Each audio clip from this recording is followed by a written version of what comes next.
Gas का मसला है और पेट फूल जाते हैं गुब्बारे की तरह।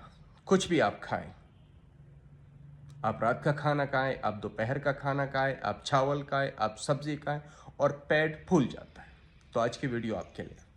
अस्सलाम वालेकुम रहमतुल्लाह, मैं हूं डॉक्टर अब्दुल बासित। उन दोस्तों के लिए जिनको गैस्ट्रिक इशू है, जिनका खाना ठीक तरीके से हजम नहीं हो रहा, जिनको आईबीएस का मसला है, तो आज मैं आपको बताऊंगा सिर्फ दो चीज़ें, और वो हर किचन में मौजूद होती है, हर किचन में मौजूद होती है। आपने लेना है आधा चाय का चम्मच सौंफ और आधा चाय का चम्मच आपने लेना है अजवाइन। हर खाने के बाद, मतलब दोपहर के खाने और रात के खाने के बाद, आपने इसको मुंह में डाल के चबा के ऊपर पानी पी लेना है।